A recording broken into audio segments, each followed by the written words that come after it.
Salut les amis, aujourd'hui After Zap Image numéro 717, on va débuter avec cette date il y a 6 ans, jour pour jour, Coupe du Monde 2014 au Brésil, match de phase de groupe entre l'Espagne et les Pays-Bas. Je pense que tout le monde se souvient de ce but incroyable inscrit par Robin van Persie, un but un petit peu inspiré par Superman, ce coup de tête en plein air pour Robin van Persie, ce plongeon légendaire qui va lober Iker Casillas, vraiment incroyable ce but. À l'heure actuelle, je me souviens encore de l'endroit où j'ai regardé ce match. C'est dire si vraiment ce but et ce match m'ont marqué, parce qu'il y a ce but et il y a aussi la victoire des Pays-Bas 5-1 face à la Rora. On rappelle que l'Espagne était championne du monde en titre, et les Espagnols se sont fait donc humilier par les Pays-Bas, et même humiliation suprême, et ils vont être sortis dès les phases de groupe. On poursuit avec l'anniversaire de l'international français Kingsley Coman qui fête aujourd'hui ses 24 ans. On lui souhaite un joyeux anniversaire. Petite statistique assez incroyable pour Kingsley Coman. À l'âge de 24 ans, il est déjà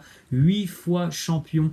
Dans tous les pays où il est passé, il est devenu champion, et dans tous les clubs où il est passé, il est devenu champion. Et en plus de ça, c'est 8 fois consécutivement. Depuis l'âge de ses 16 ans, Kingsley Coman est toujours champion, que ce soit au PSG, à la Juventus, au Bayern Munich. Regardez le palmarès impressionnant de Kingsley Coman: 2 Ligue 1, 2 Serie A, 4 Bundesliga, certainement une 5e dans les prochaines semaines, 2 Coupes d'Allemagne, 3 Super Coupes d'Allemagne, une Super Coupe d'Italie, une Coupe d'Italie, et aussi le trophée des champions en France. C'est assez impressionnant à seulement 24 ans. On continue avec cette image concernant les maillots de l'Olympique de Marseille. Donc ils sont sortis, les nouveaux maillots pour l'OM pour la saison à venir. Maillot évidemment, le domicile c'est le blanc, et l'extérieur c'est le maillot bleu. Voilà.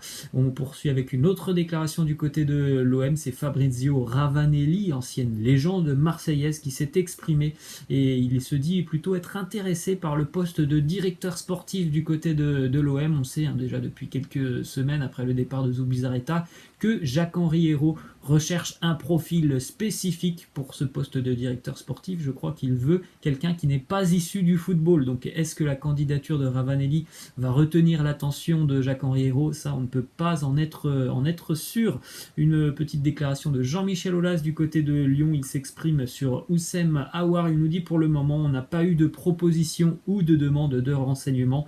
Je sais qu'il y a beaucoup de clubs qui peuvent s'intéresser à Houssem. La première option, c'est de le garder, et on va tout faire pour. On attendra la suite des championnats pour voir certainement le mercato se décanter, et si Lyon s'y retrouve financièrement, je pense que Houssem Aouar quittera le club cet été. Autre déclaration de Jean-Michel Aulas, cette fois-ci sur Ryan Cherki. Il nous dit: c'est incontestablement un joueur qui va aller tout en haut. Nous souhaitons avoir dans les années à venir non seulement un leader offensif, mais aussi un leader issu de l'académie. On le sait tous, ça travaille très bien du côté de la formation de l'Olympique Lyonnais. Ryan Cherki en est encore une fois la preuve, et certainement que dans les prochaines années, il va encore beaucoup faire parler de lui du côté de l'OL. Jean-Michel Aulas a annoncé aussi que l'année dernière, Lyon a accéléré la prolongation, surtout la signature de Ryan Cherki en tant que professionnel, puisque le Real Madrid et Manchester United étaient déjà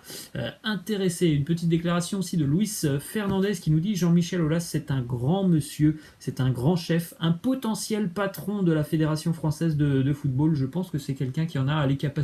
Je suis d'accord avec lui.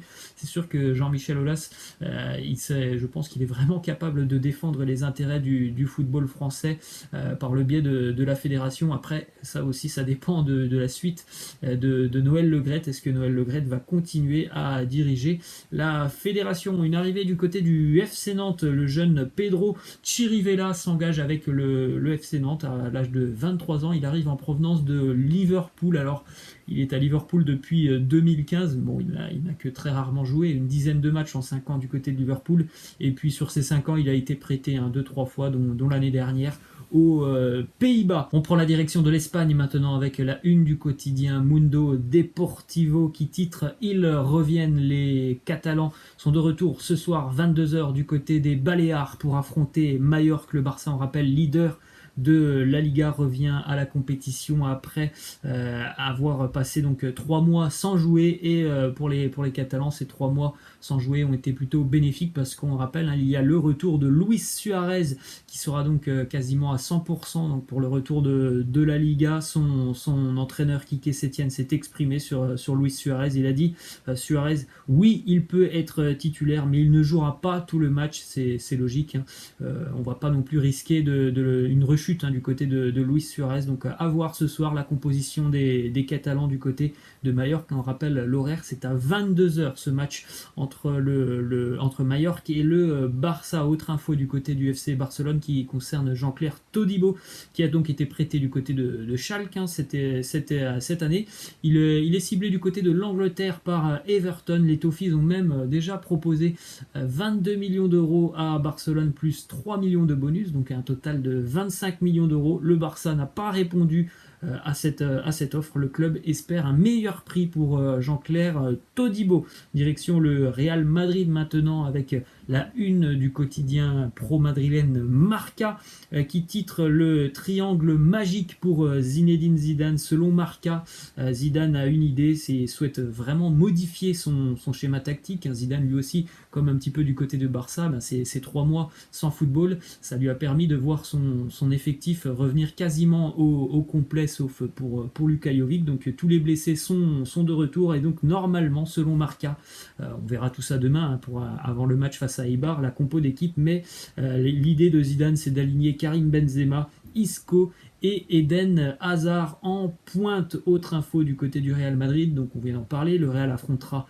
Eibar dès demain et les maillots qui vont être portés par les joueurs du Real demain seront mis en vente après le match pour la fondation du club qui pourra donc aussi financer des projets caritatifs avec les fonds récoltés par cette vente de maillots. On poursuit avec cette déclaration du président de l'Atlético Madrid, Cerezo. Alors je ne sais pas s'il est sérieux dans cette déclaration, en tout cas il nous dit dans l'hypothèse vraiment hypothétique où la Ligue des Champions n'a pas été jouée et ne se termine pas à cause du coronavirus, alors le champion devrait être celui qui a battu le champion sortant. Donc c'est l'Atlético qui a battu le champion sortant Liverpool. Donc pour lui, l'Atlético devrait être nommé vainqueur de la Ligue des Champions, je pense, et j'espère que c'était de l'humour. On prend la direction de l'Italie maintenant avec la demi-finale retour de Coupe d'Italie. C'était hier soir entre la Juve et le Milan. Regardez l'image de la soirée après 95 jours sans foot et 34 000 décès en Italie.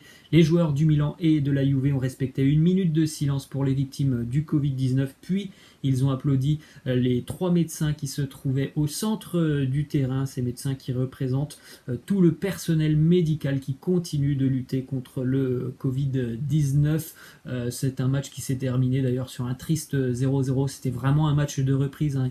Il y a eu beaucoup d'imprécisions techniques. C'était vraiment assez pauvre, pas beaucoup d'automatisme. Donc bon, c'est normal après, hein. C'était vraiment un match de reprise pour ces deux équipes. On a vu aussi Cristiano Ronaldo rater un penalty, c'est un fait quand même assez rare, hein, il faut le souligner. Et puis ce carton rouge de Ante Rebic juste après le penalty avec un coup de pied quasiment à hauteur du visage de Danilo. Sinon bon, c'était un match un peu décevant pour ceux qui ont pu le voir, puisque malheureusement sur YouTube en France on n'a pas pu le voir. Bon, j'ai réussi moi à le trouver sur des streamings. On continue avec une info du côté du Bayern Munich. L'entraîneur Hansi Flick annonce que Thiago Alcantara a été opéré à l'aine. Il est forfait pour la fin de saison en Bundesliga. En revanche, il pourrait faire son retour pour la finale de la Coupe d'Allemagne le 4 juillet.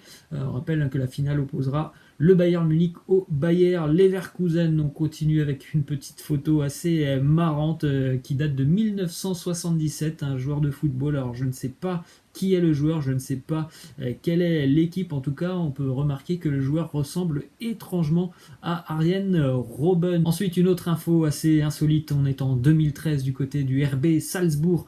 L'attaquant mexicain Jonathan Soriano a raté le début de la rencontre avec son équipe pour assister à la naissance de sa fille. Il va arriver à temps pour la deuxième mi-temps et marquer un triplé. Donc c'est quand même assez incroyable.